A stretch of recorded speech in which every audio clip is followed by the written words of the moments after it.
आपल्याला कल्पना आहे की महानगरपालिका खूप हॉस्पिटल आपण उभे केलेले आहेत.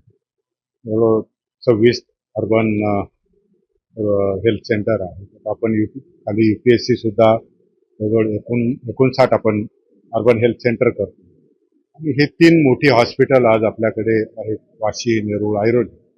आज मी तिन्हीकडे व्हिजिट करणार आहे. आज मी आता ऐरोलीला आल्यानंतर एक लक्षात आलं की इमारत सुसज्ज आहे, बाकीच्या सगळ्या गोष्टी आहेत, परंतु आणखीन याच्यामधल्या ज्या सुविधांमध्ये वाढ होणं अत्यंत आवश्यक आहे. मी आज काही सूचना दिल्या, जसं आता इन्फर्टिलिटी ट्रीटमेंट आहे की तो एक खूप मोठ्या प्रमाणात नागरिक बाहेर जात असतो. गॅस्ट्रोएंटरॉलॉजिस्ट आहे, त्याच्यासाठी सुद्धा आपल्याला बाहेर जात किंवा मी आता ज्यावेळेस इथे ज्या आपल्या मातांची सोनोग्राफी होते तिथे 2च अटेंडंट आहेत, आज एकच होता. बऱ्याच माता तिथे आज मला दिसल्या, तर त्याच्यामध्ये आणखीन वाढ करायला पाहिजे. आणि त्याच्याशिवाय आपल्याला जर बघितलं असेल तर आपल्याला डेंटिस्ट आहेत, एक टेबल आहे, त्याची 2 टेबल केली पाहिजे.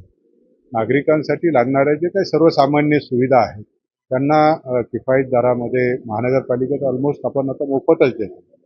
परंतु जे काही 5 ओटी आहेत त्याच्यामधून आपण एवढी मोठी इन्फ्रास्ट्रक्चर तिथे करतोय, त्याच्यामध्ये आणखीन मदत झाली पाहिजे. त्याशिवाय आपण बघितलं असेल तर आपण इथे आता जे कॅथलॅब आहे, सिंगल प्लेन कॅथलॅब आपल्या इथं आपण सुरू करणार आहोत. तर त्याचा ऑलरेडी वर्क ऑर्डर झालेली आहे. पुढच्या 6-7 महिन्यामध्ये आपल्याला तिथे अँजिओप्लास्टी सुद्धा आपल्याला आपल्या इथं होईल. तर नागरिकांना निश्चितपणे त्याचा फायदा होणार आहे. त्याच्याशिवाय मी हॉस्पिटलमध्ये आल्यानंतर ज्या माता आहेत त्यांचे बोललो, तिथला महत्त्वाचा जो ज्यावेळेस पेशंट सगळे येतात त्यांना तातडीने केस पेपर मिळण्यासाठी काय मदत होईल, तो एक महत्त्वाचा भाग आहे.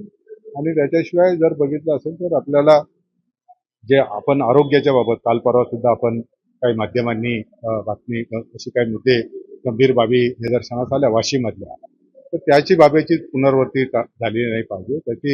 त्याच्यावर पूर्ण दर्जेदार आहार हा सुद्धा आपल्याला नागरिकांना आणि पेशंटना आपल्याला दिला पाहिजे, हे सुद्धा मी आज सूचना दिल्या.